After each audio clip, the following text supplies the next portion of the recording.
Today, we're going to be repairing a flat tire on the John Deere 400. So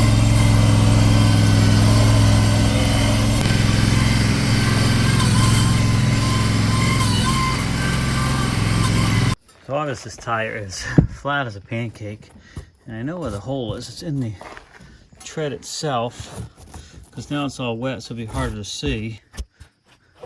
These tires are in rough shape, but if I can just plug this one hole, I might put air in it so I can find the leak again. Now that it's all wet, it's hard to see, but we'll go ahead and see if we can get a plug in it. We're also working on that tire over there that has a leak that needs to be plugged there as well. Alright, so first thing I did, I just got it up on the jack stand here. It's only on the edge of it, but I have the box grader up, so this thing I can pick up the front end by myself with one hand, so it's almost no weight sitting on that. In fact, I just used this bar and I lifted it up, stuck that thing underneath. I'm not climbing underneath the vehicle, so I'm not worried about it. What we have to do first is get this bolt off here, and then we'll get this tire off and we'll find where the leak is. All right, so I got it off the tractor. Basically, when you loosen that up, this washer comes with it, or this disc helps keep the grease in there. Everything looks good here, nice and greased up. I don't see any major wear, so that's good. We got the tire over here. We're gonna go ahead and put some air in it and see if we can find that leak. In this particular case, I decided I'm gonna go ahead and just use some Fix-A-Flat here, because the hole's not too big, and this tire is really weather cracked, really bad. So I'm afraid if I put it on the tire change and start prying at it, I'm just going to destroy the tire. And I really don't want to go buy a tire right now. It's just for around the yard, so it's not a huge deal. So we're going to go ahead and pull the valve stem out of there and pump some of this slime tire sealant in there in hopes to plug that hole.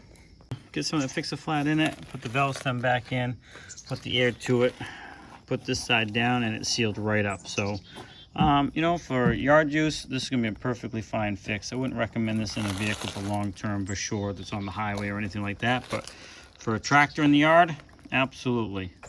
So we're going to go ahead and get this back on there.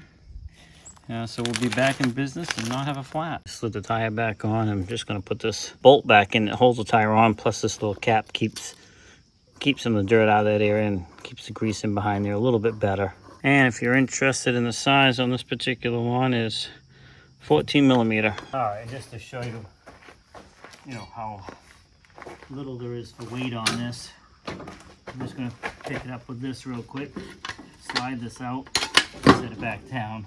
I mean, with that box grader on the back of this thing, it's definitely back heavy. But what I'm going to probably do today, actually, and I might show that in the video, a separate video, is put the plow on the front of this thing for some counterweight. I was going to put weight, I'm thinking, hey, we got the plow, why not put that on for some weight? So for a quick fix for a yard or a garden tractor, the slime works perfectly fine for, a relatively small hole. If it gets too big, you're going to have to use a plug. But hopefully you like this video. This is the tire repair, quick, temporary repair for the John Deere 400. Hey, thanks for swinging by Shane's Main Shop. Please like, subscribe, comment, come back often for more videos. And also don't forget to swing over to my friend's channel, Ben. He has a channel called The Art of Doing. He has a lot of great videos on his channel, so make sure you take time to check him out as well, and let him know I sent you over there. Have a great day, and we'll see you in the next video.